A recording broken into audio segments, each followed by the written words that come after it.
thank you for that lovely introduction. That was really very impressive, even for me. So I'm Russ Olsen. I am a software developer. I manage a small software consultancy. I've written a few books. But the thing that you probably really want to know about me, at least for the purposes of this talk, is that I was born at exactly the right time. I was born in 1959, which is, yes, a very, very long time ago.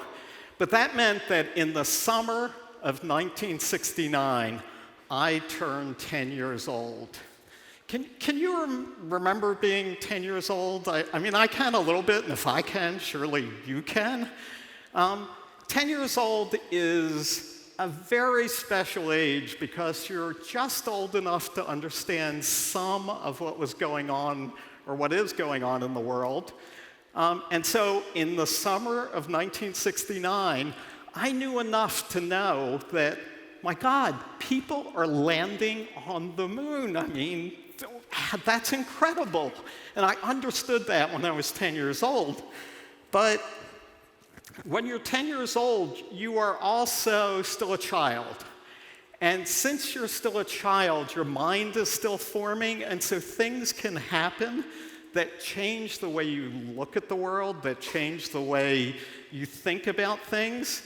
And so in the summer of 1969, people landed on the moon, and it was like the brightest light I had ever seen in my life. It just changed the way I saw the world. And, you know, those kinds of experiences, I think we've all had those kind of experiences where something happens and it really has this huge effect on you, and you can't really describe them, right? I can put a picture of a bright light on the screen, or I can put these words up there, but it's the last point that's the important one. It's hard to describe, which is really kind of a problem for me because I would like to, this morning, give you the feeling of what it was like to be 10 years old when people landed on another world for the first time. But the good news is that we have a way of taking an experience and sharing it with others. We call that storytelling. So what I'd like to do for most of my time here this morning is tell you the story of what it was like to be 10 years old when people were landing on the moon. So here's what I'm going to do. I'm going to start by telling you the story, and that's going to be most of what I'm going to do. But I think it's an important story. I think it's a story that we can learn from.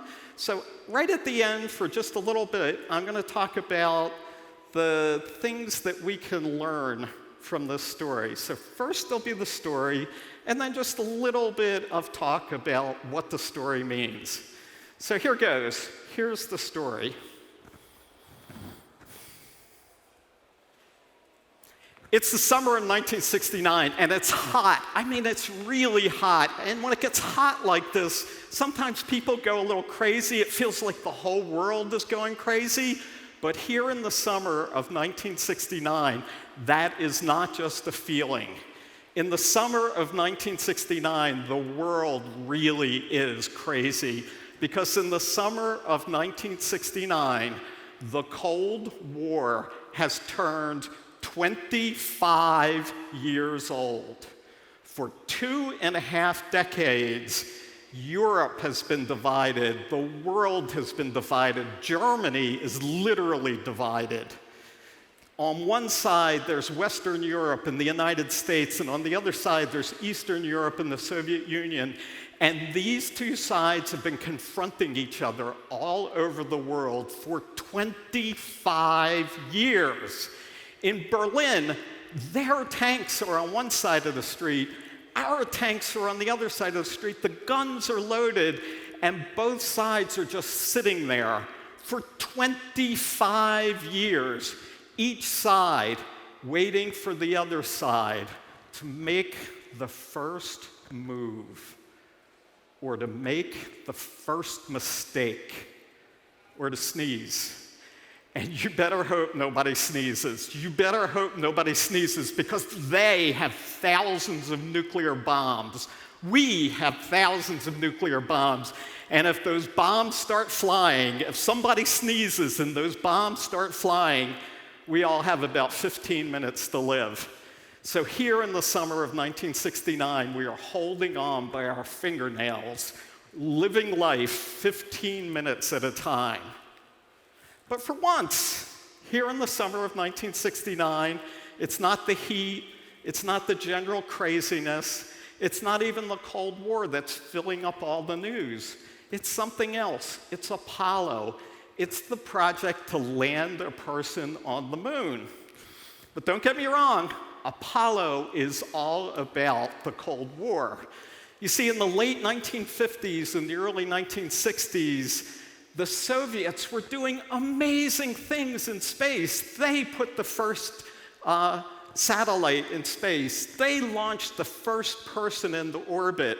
They got the first picture of the backside of the moon, the side of the moon that we can't see. They were just all amazing, amazing achievements. Now, the Cold War was like a chess game. They make a move, we make a move, they make a move, we make a move. And the West, and in particular the United States, had to respond to all of these great things that the Soviets were doing in space.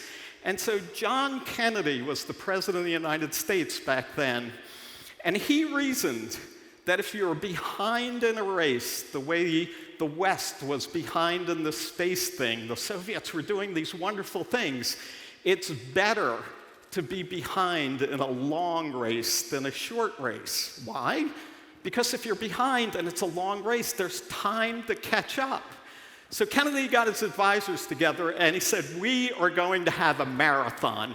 We are going to have a really long race. Where can we go in space that's very far away that will turn this into a marathon? And his advisor said, well, the moon's pretty far away. And Kennedy said, fine, we're going to the moon. Just completely arbitrary goal.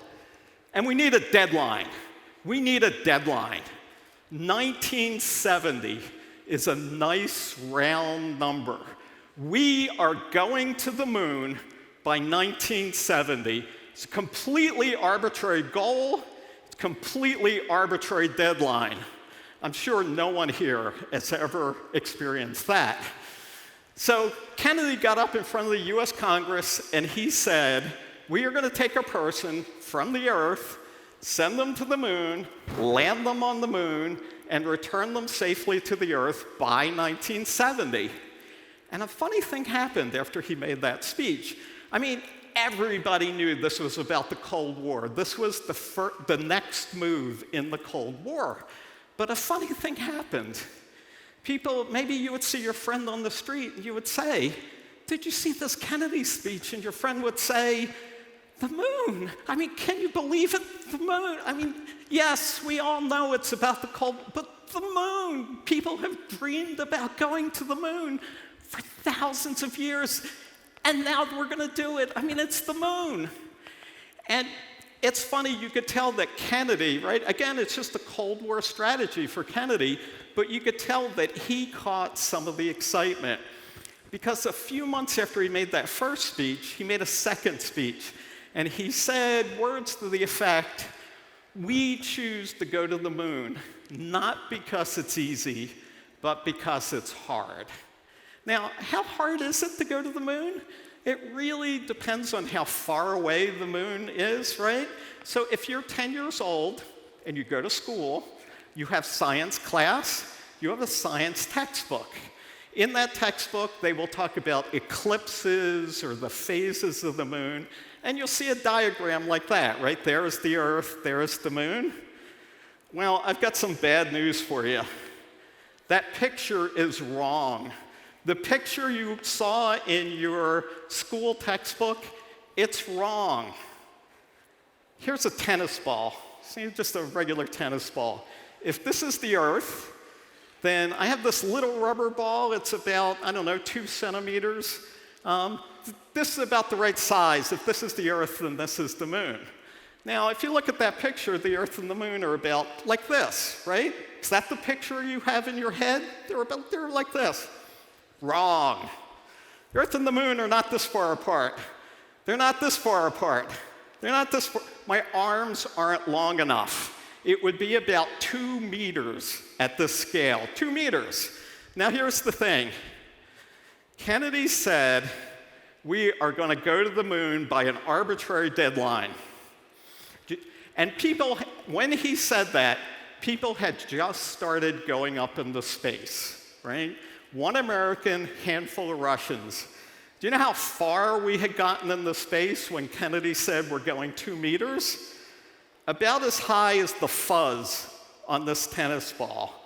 We hadn't made it out of the fuzz on the tennis ball yet.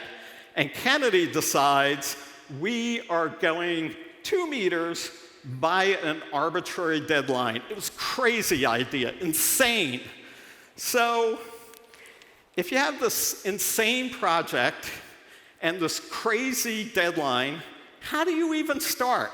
Think about it for a second. How do you even start? Well, I don't know what the right answer is, but I know what they did. What they did was everything. Everything all at the same time. They thought up everything they could possibly think of that would need to be done to get to the moon, and they did it all at the same time.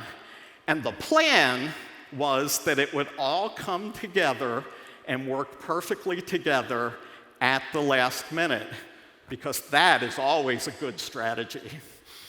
So one of the things they did was they tried to think of the simplest version of the project that they could start with.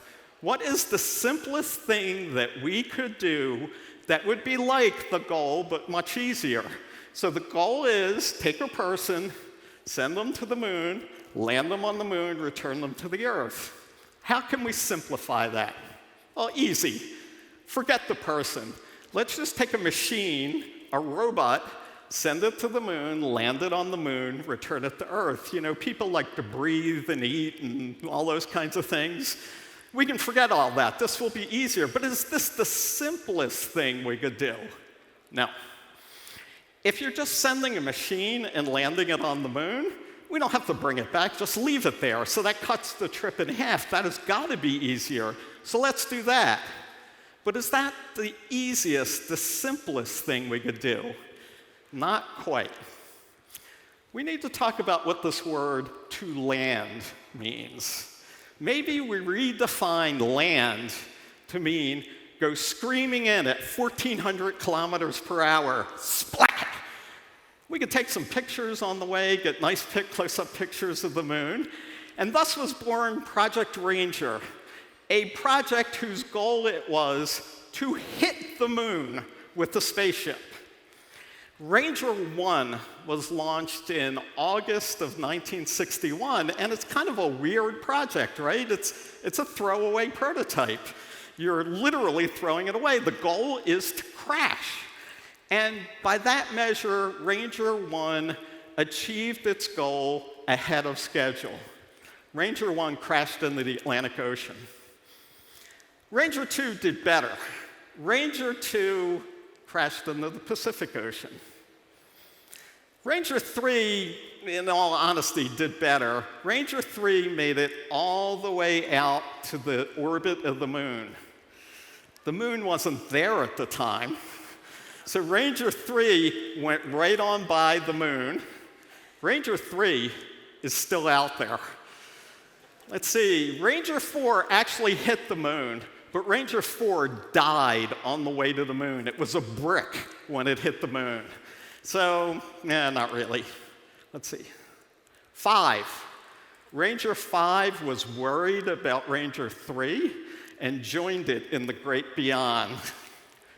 Ranger 6 had a perfect 3-day trip to the moon. It takes about 3 days to get to the moon. And on that 3rd day, the people behind Ranger 6 were thinking, well, now it's falling towards the moon. You know, Isaac Newton says that it can't miss the moon. All we have to do is turn on the cameras and get these really close-up pictures of the moon, and the cameras failed. Ranger 7 actually worked. Ranger 7 flew to the moon, took these closer, closer, closer, boom, pictures of the moon. And this picture here is a symbol of Ranger 7 working because it took the whole picture and it was radioing it back, and it got about halfway when the lights went out. While they were doing this, while they were trying to hit the moon with Rangers, they were also working on these giant rockets to take people to the moon, but they also realized that those rockets and the spaceships would not be ready in time to train everyone on all the things they needed to know to get to the moon. And so they built an entirely separate spaceship just to practice. It was called Gemini. It would take 2 people up into orbit around the Earth, still in the fuzz of the tennis ball, but then they could practice the things they needed to know. They learned a lot from Gemini.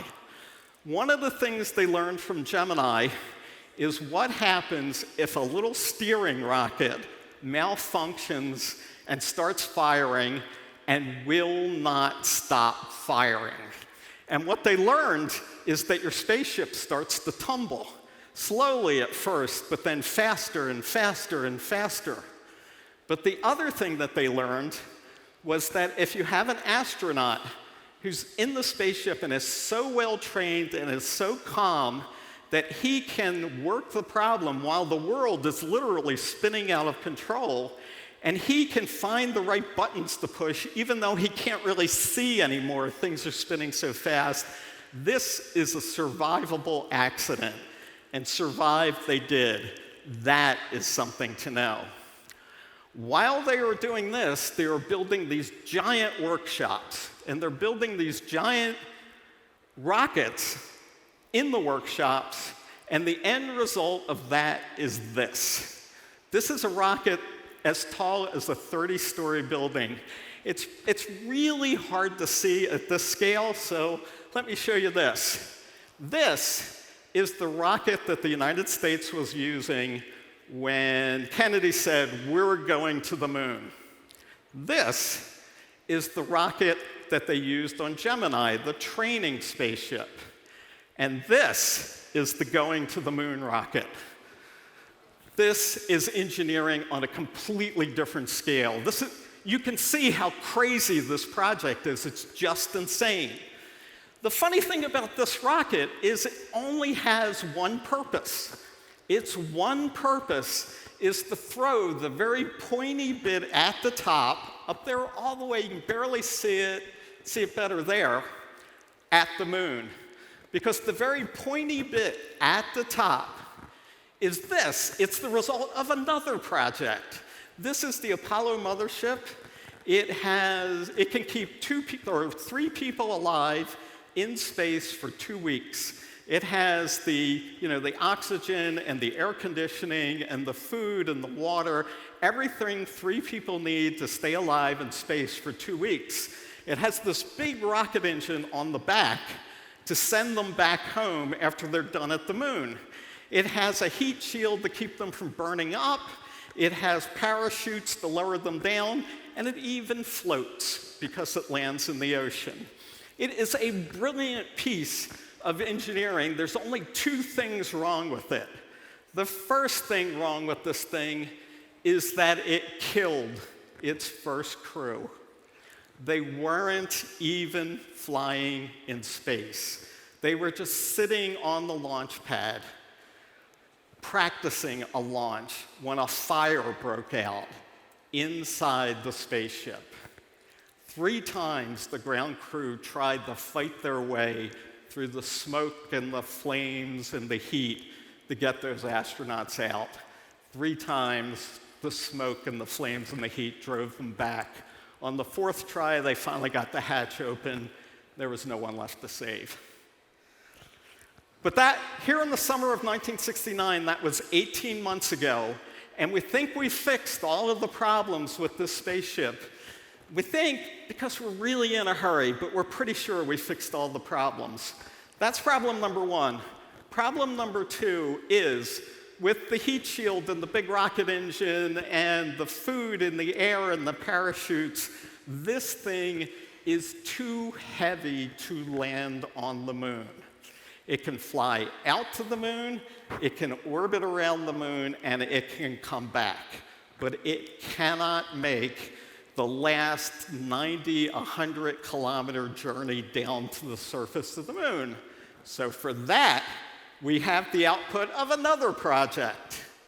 This thing, this weird-looking contraption, is a specialized spaceship that is designed to take 2 of the 3 astronauts. So one guy gets stuck orbiting in the mothership, but the other 2 get in this thing, fly down to the surface of the moon, hang out for a little while, come back up, and then they all go home.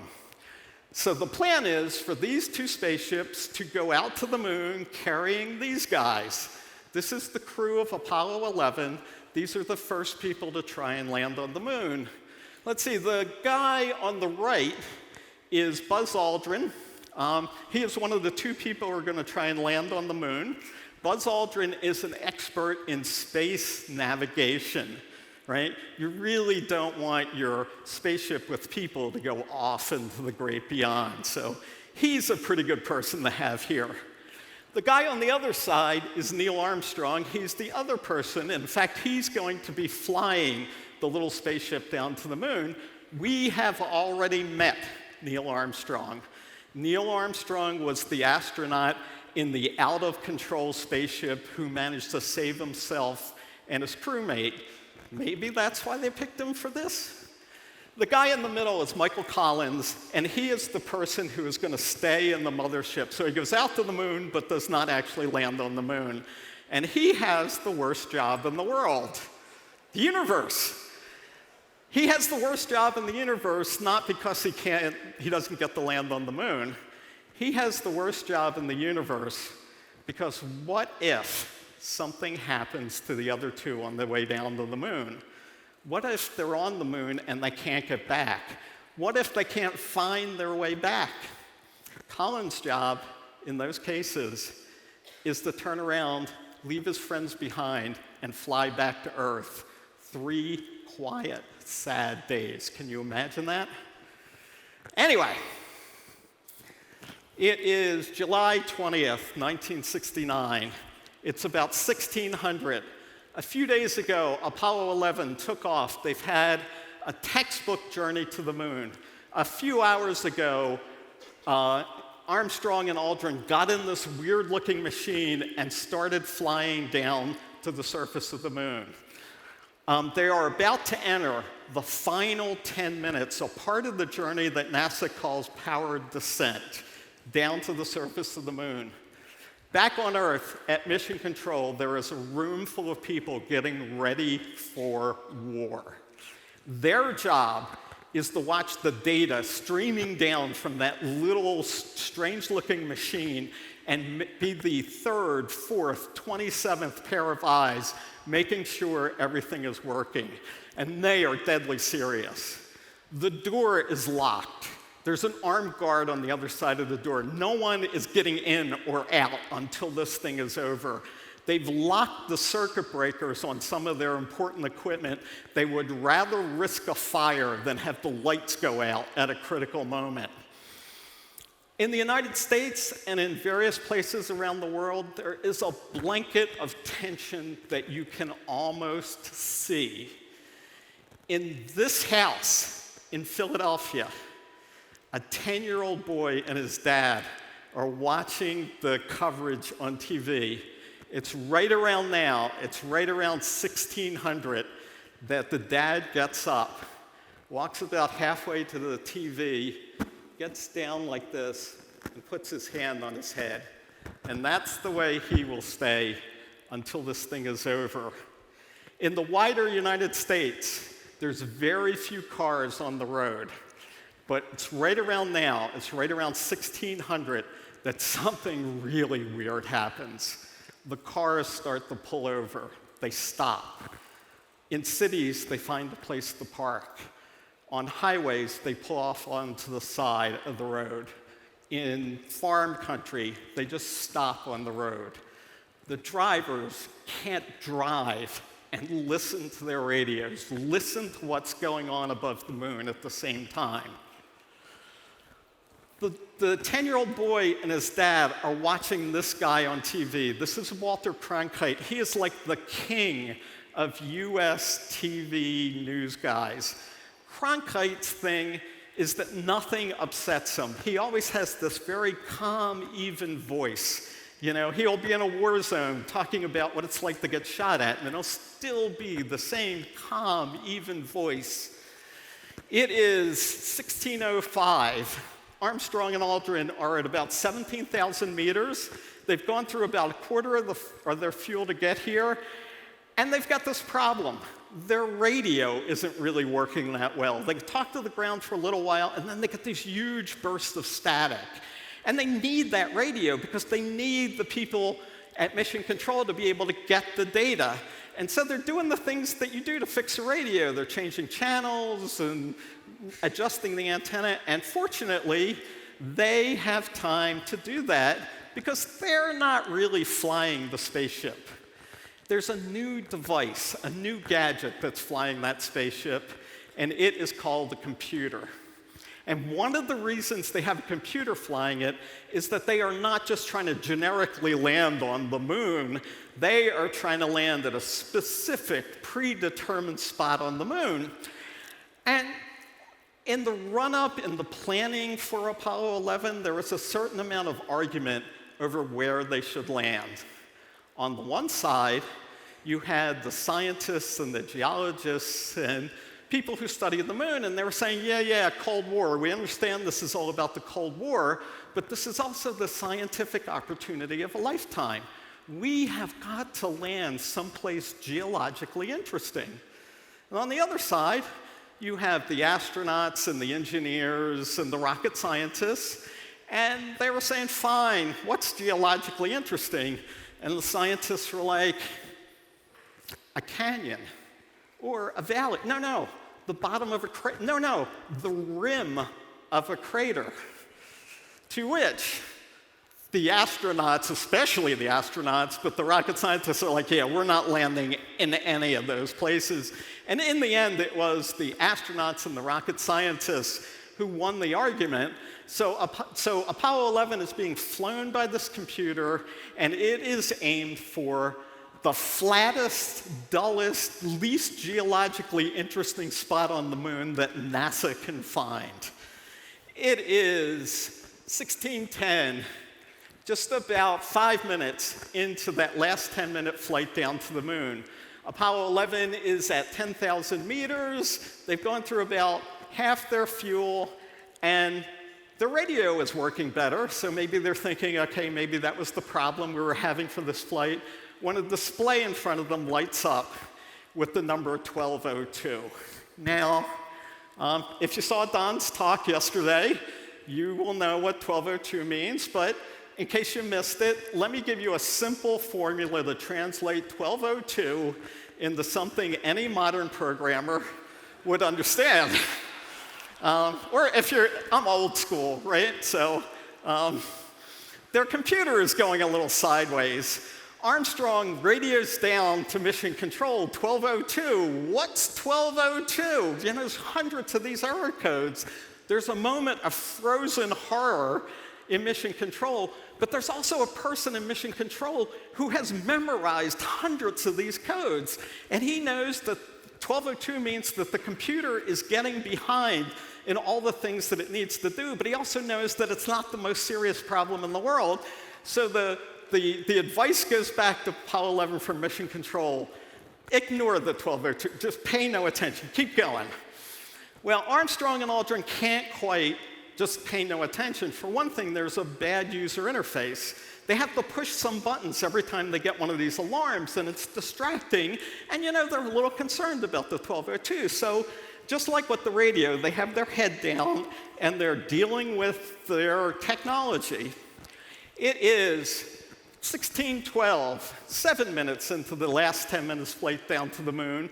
Armstrong and Aldrin are at 800 meters. They've gone through about 20% of their fuel, And, well, it seems like the computer is working. Yes, they're getting these 1202s, but it seems like it's doing everything it should be doing. And so finally, Armstrong has a chance to look up from the computer and from the radio and look out the window. Now, they're at 800 meters.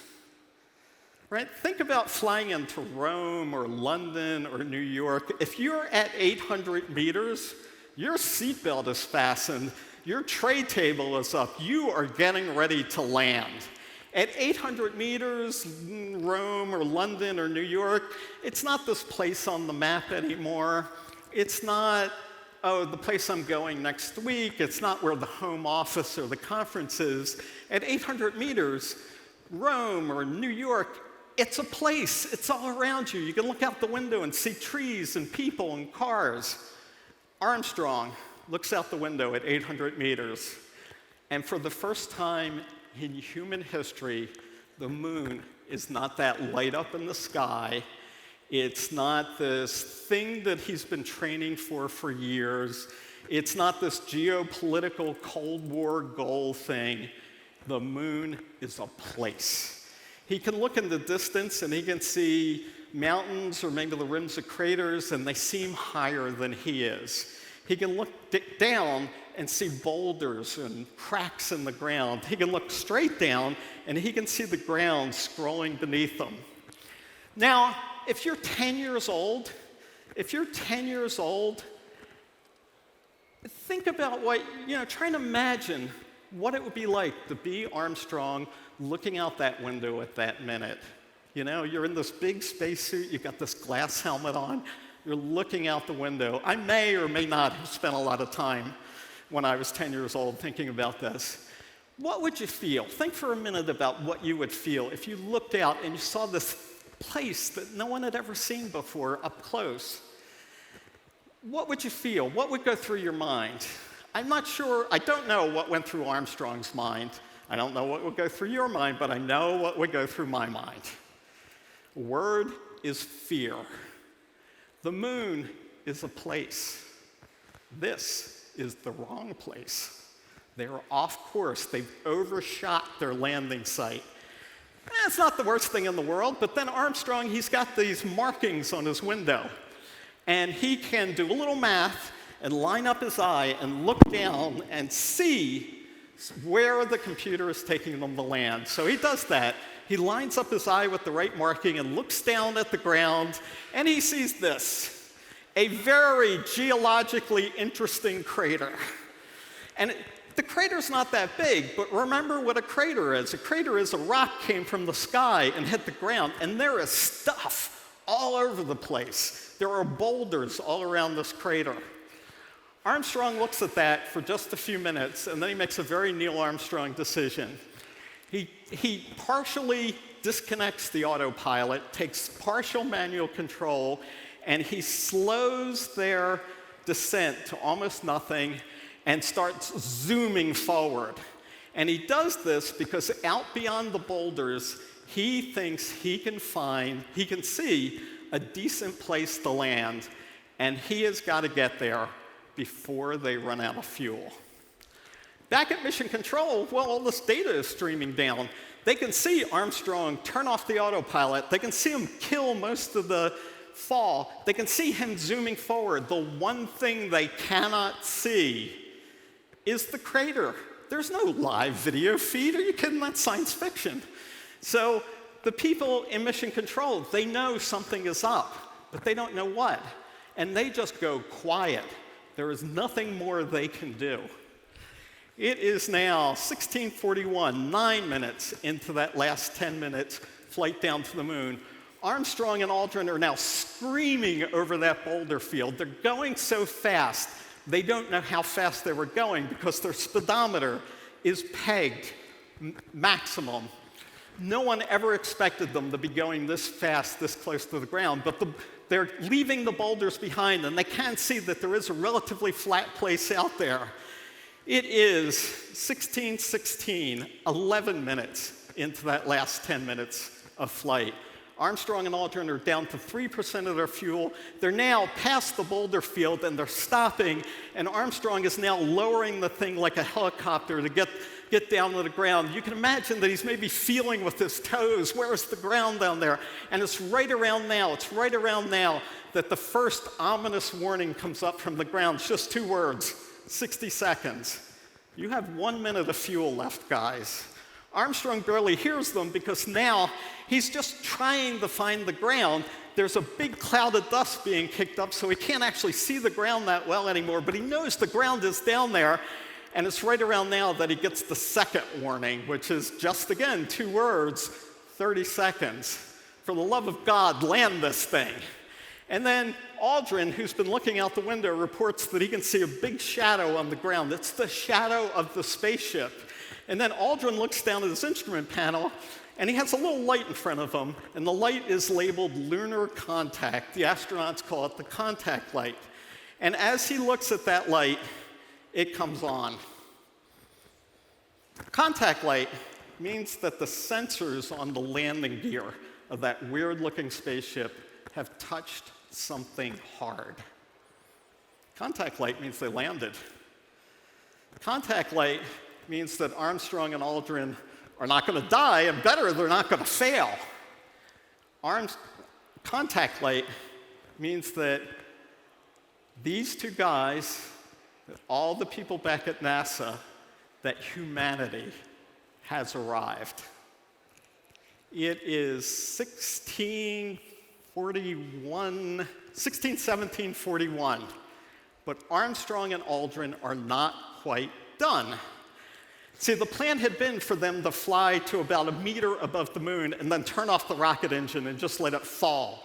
But they were too busy to do that, so now they're sitting on the moon burning the last of their fuel, and that's not a good thing. So they need to shut down the rocket engine very carefully. And so there's a checklist they run through, and they do it together. They pair astronaut. And so Armstrong starts by saying, shut down, and then Aldrin says, okay, engine stop, and they go through this long shutdown checklist of, technological mumbo-jumbo. And then finally, when they get to the end of the checklist, Armstrong says the words that he had practiced, the words that he had made up, the words that he wanted to be the first words from another world. He says, Houston, Mission Control is in Houston, Texas. Tranquility Base here.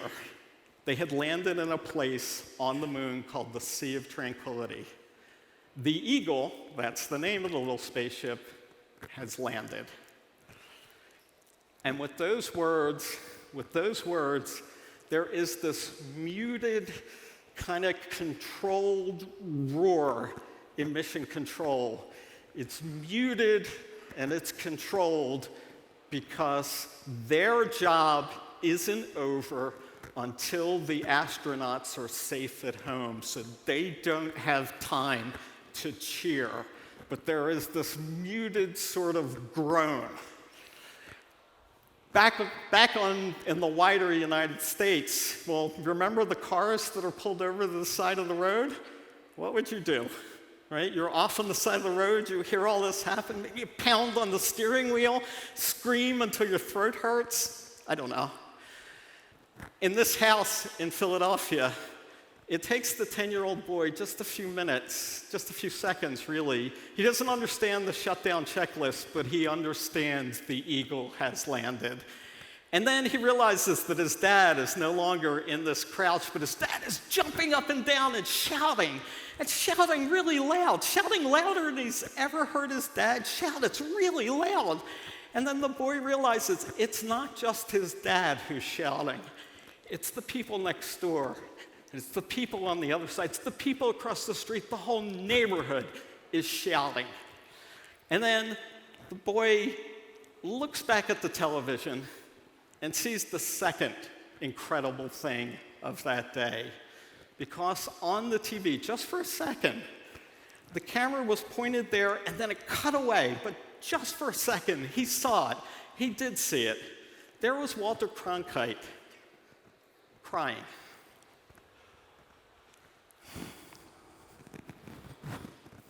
So that's my story. Thank you. Thanks. Thank you.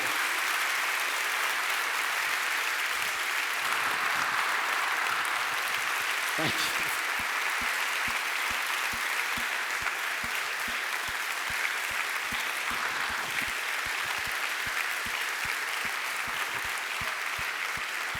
Thank you very much. And you know, I have said this my whole adult life. That's my story. I feel particularly weird saying it here today with Don sitting here in the audience. It is more Don's story than my story. But you know what? It's really not my story. It's your story. It's our story. If you love technology, if your one ambition in life is to build things, if you roll out of bed every morning and think, I'm going to work on this thing I'm working on, then this is your story. You get this story for being one of us. And if you don't believe me, I'll prove it to you. All right, remember the shutdown checklist? You remember that? Look at these words. Right? They're unfamiliar words. There's only one person in this audience, I think, who really understands what those words mean. But if you look at those words, they're oddly familiar because this is technical jargon. Not these specific words, but these kind of words are the words that we use to talk to each other every day. Right? When you go back to work next week, you will use words like this, not the same words, but similar words, to talk about your work. These are your words, they're my words, they're our words. You know what else these words are? They are the first words spoken from another world. They are our words. They belong to us. So this is our story. This is our story, but can we learn anything from it? I think we can. I think we can learn a couple of things from it. And one of the things we can learn from it is how. How did they do this insane thing? How? And the answer is, it was a bunch of decisions. There were 1 million or 1 billion technical decisions, but there was one key decision. They chose to go to the moon. And then there were other critical decisions. They chose not to quit when the first Ranger failed. They chose not to quit when the 6th Ranger failed. They chose not to quit when they almost killed 2 people. They chose not to quit when they did kill 3 people. They chose not to quit despite running out of fuel, craters, being off course. They chose. You know, simply choosing to do something doesn't guarantee that you're going to do it, but choosing not to do it does guarantee you won't do it. That's the first question or answer we can get out of this story. The second one is why. And I'm not talking about why did they go to the moon. We already talked about why did they go to the moon. I mean, why do we do this, right? Technology is hard. Building things is hard. Why? You're all smart people. If you're here, right, you've proven yourself capable enough to do 1 million things, and yet you choose to do this. Why? Well, as technologists, as developers, we tend to focus on the thing. I'm building this thing. Great, you build the thing and you have it. Congratulations, maybe you'll get rich. But here's the thing. There is a second effect from building something. There is this wave that goes out. Whenever you build something and you put your heart and your soul into it, there is the second effect that comes out of it. It's like a wave. It's a wave of inspiration. You make people believe. You make people believe in the possibilities. If he can do that, I can do something. If she can do that, maybe I can do something. You make people believe in themselves. I can do it. I know this for a fact. I know this for a fact because I am the result of one of those waves. I am a child of Apollo. I sat on that couch and my life changed. It got off of whatever path it had been on, and it got on a different path that led me to the university, into engineering and computer programming, and into writing books.